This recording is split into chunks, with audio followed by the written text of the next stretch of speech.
May is Women's Health Month, and it's also a time we celebrate Mother's Day. So if you're considering becoming a mom, eating a nutritious diet should be a big part of that journey. Reducing processed food and soft drinks is only part of the picture. And here to let us in on more facts about food and fertility is registered dietitian Lisa Andrews of Soundbites Nutrition. Morning. Always great to see you, Lisa. Great to see you, Pete. Great to see you. All right, so let's talk about this. How does nutrition impact women's overall fertility and reproductive health?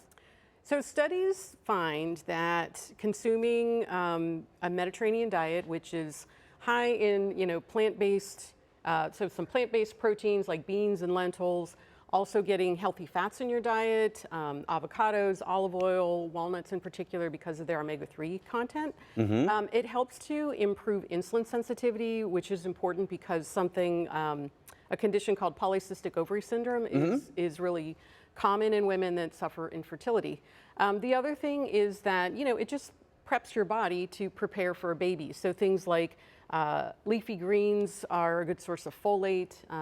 Nuts and beans, as well as oranges, also contain folate, and that helps to protect against neural tube defects. Oh, okay. So all of those things, help to set up a woman, for getting good nutrition for her before she gets pregnant, in addition to, eating healthy for the baby once it's on its way. Yeah, well, coincidentally, you bringing up PCOS. I mean, that's something we know about in our house, too. So when it comes to the specific foods that you have here, Lisa, what are some food items that can help a woman's body get ready? Absolutely.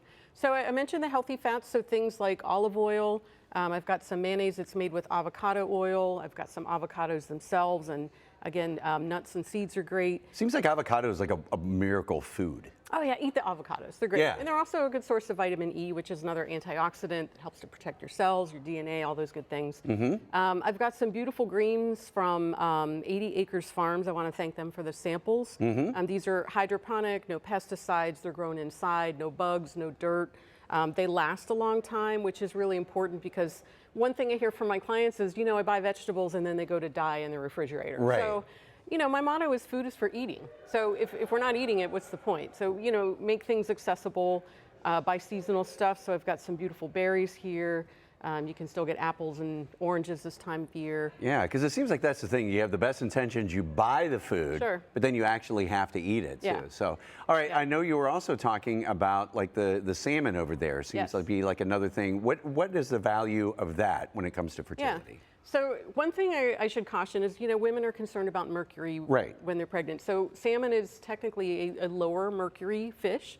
And eating about 3 ounces twice a week gives you those omega-3 fatty acids that are anti-inflammatory that just again help to protect your cells, and they've found that this does actually help to improve your chance of getting pregnant. Right, and when we're talking about eating the rainbow, obviously you have like all these different colors in here and everything, and all of this is really important. Yeah, and it's also just important for your overall health. So you start eating this way now, and it also helps to protect against diabetes and obesity and heart disease and depression even. I mean, we know that there's a connection between processed foods and soft drinks and the risk for depression. So all of these foods are not only good for fertility in your heart, they're also good for your brain, and that's pretty darn important. That definitely is for sure. And it's obvious, and the best way to get these vitamins, minerals, and all these things is through the food, right? Yeah, exactly. And obviously, if you're a woman who's trying to get pregnant, you do want to take a prenatal vitamin that's got enough, B12 and iron and folic acid again to set that pregnancy off at the, get a good start, but also support it with healthy food. I love it, and I love the saying you have here on the sign, too. Eat fruit, bear fruit. I love it. It's good stuff, Lisa. Well, this is a lot of great information. If people want to learn more about you, get some more tips about Soundbites Nutrition, where can they go? Yeah. So my website is soundbitesnutrition.com, and I am at NutriGirl on Instagram and X. All right. Lisa Andrews, Soundbites Nutrition. Thanks so much for being with us. Thank you.